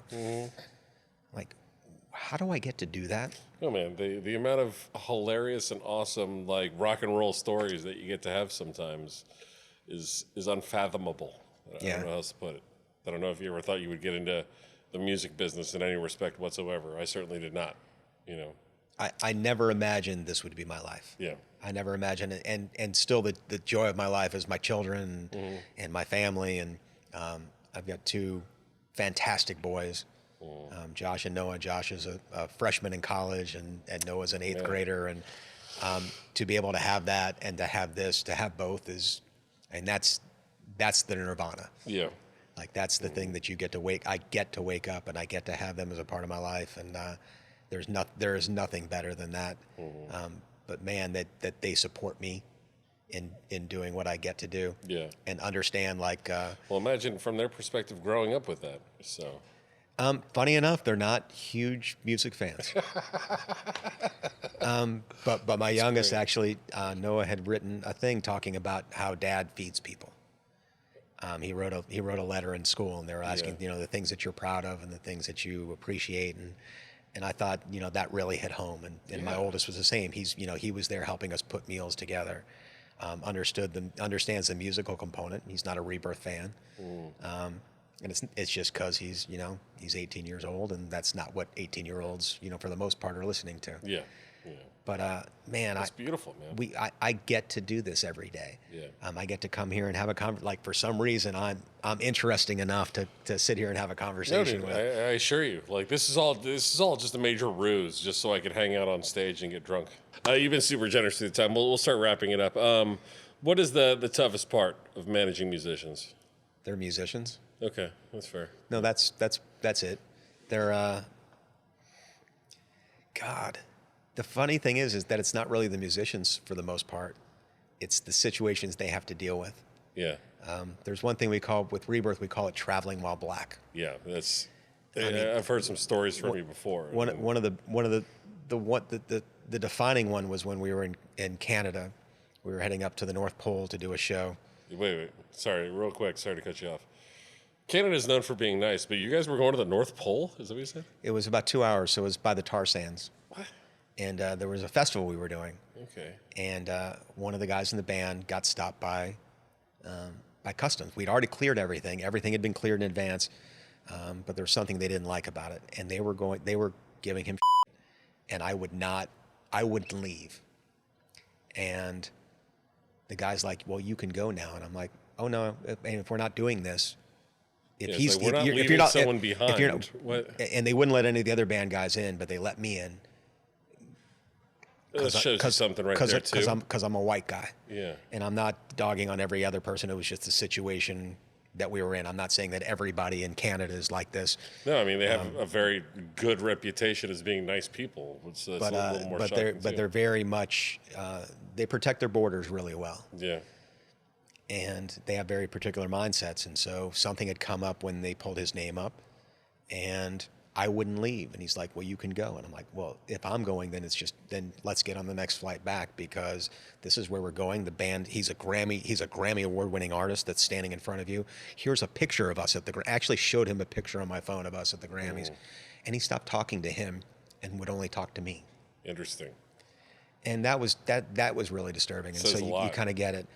We were in Luxembourg, and we had guns pulled on us. What? Because they didn't know what a tuba was. What? We got pulled out. We were leaving Luxembourg, not coming in, leaving. And we came through with a tuba, and they didn't know what a tuba was. And so it's, some old man and two teenage girls with machine guns.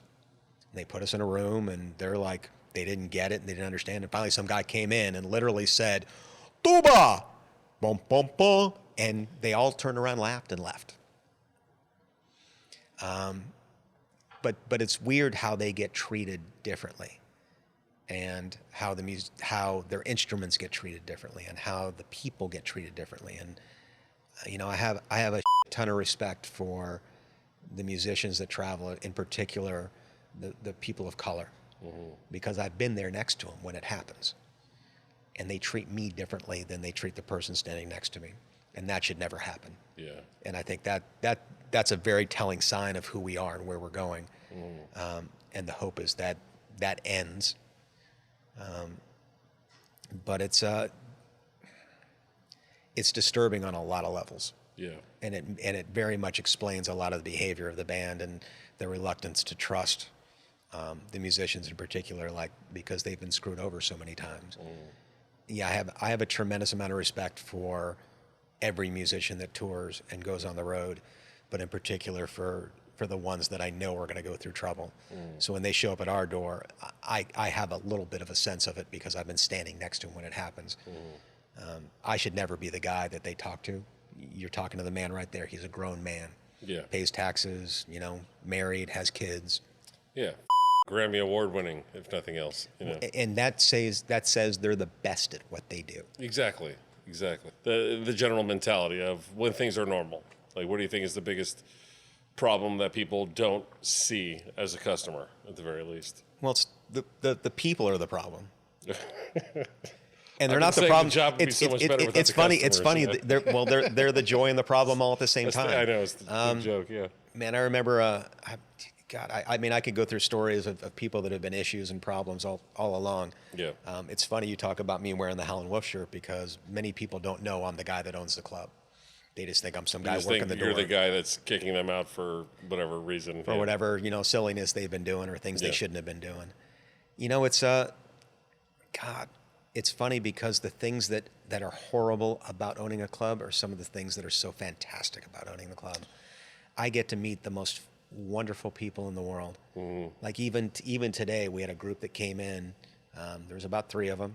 They all wore their masks. They ordered food and drink, and they're like, I met my wife next door, and we try to come back whenever we're in town. Like, people have met.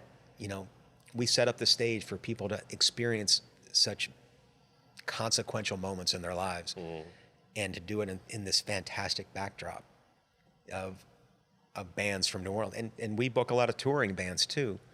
And to be able to be a part of that, I think is the biggest high. And to sit there and say that the negatives outweigh that is just, it's a misnomer. It's wrong to sit there and think that that's the way it's going to be. Well, if the negatives outweighed it, you probably wouldn't be doing it still. So.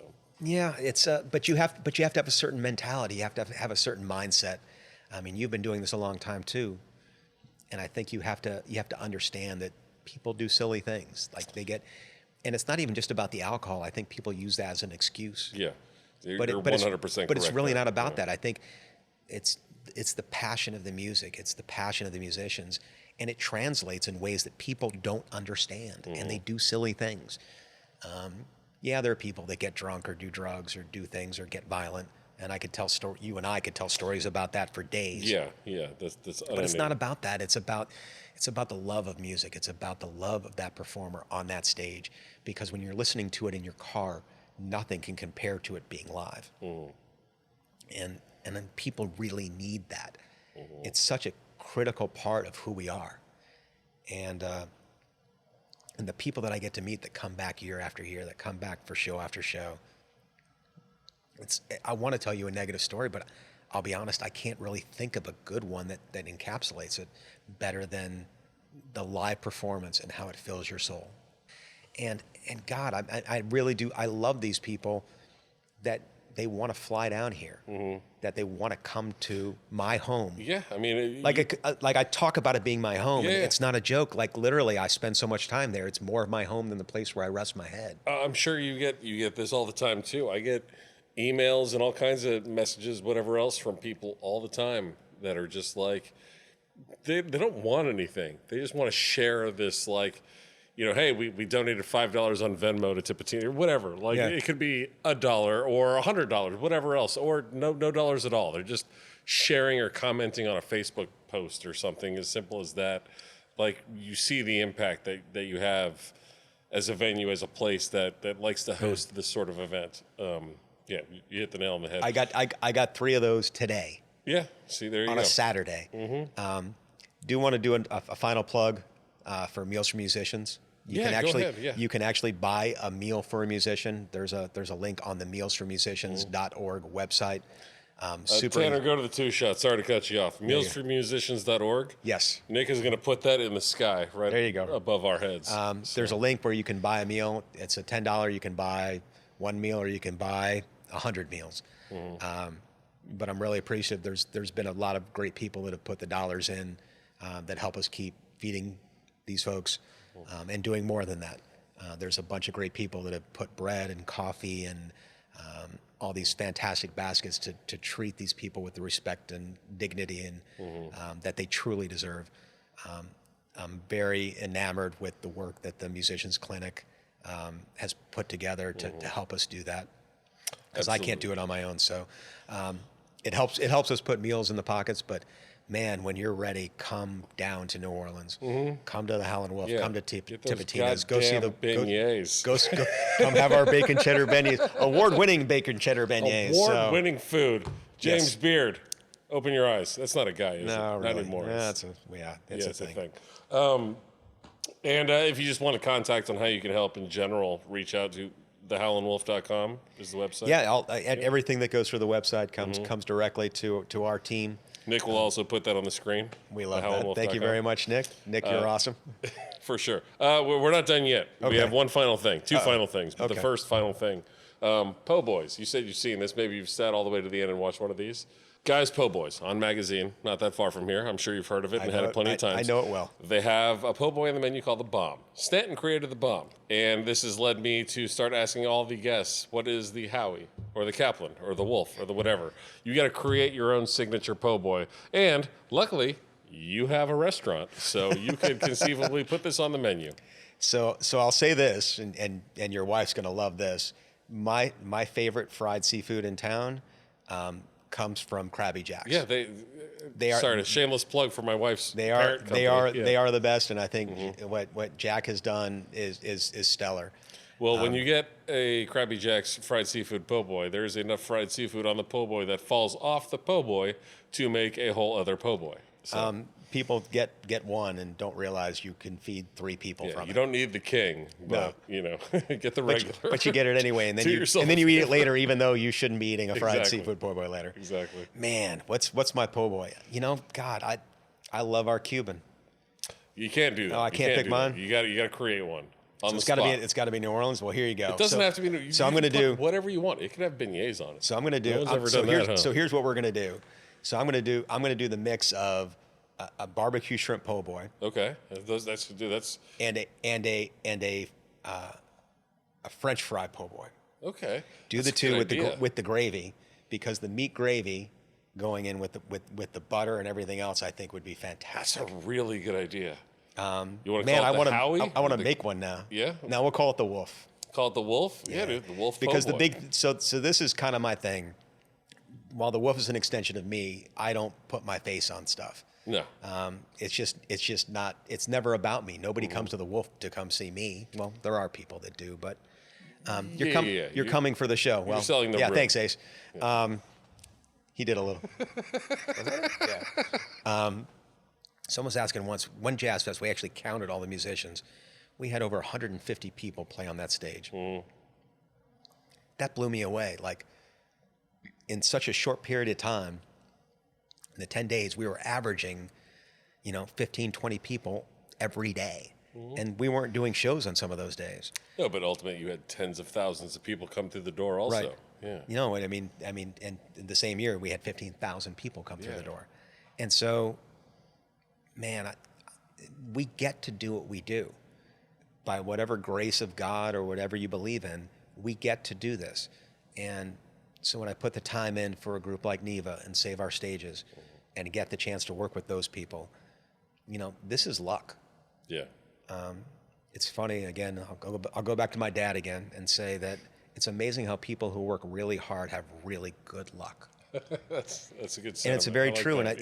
and I think it's very much where New Orleans is right now. I like that. Yeah. I think we're going to reset our foundation. I think we're really going to move things forward in a way that's going to make things fantastic. That the soul of the city is going to survive.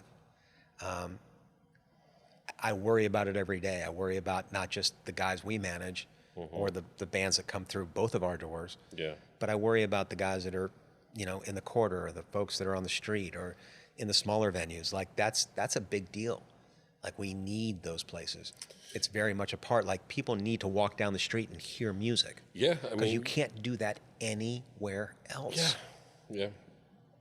And more specifically, I think, like we've touched on, I don't know how many times tonight, like I said, or, the sharing the DNA of the 40 or so employees that we normally would have coming and going any given week.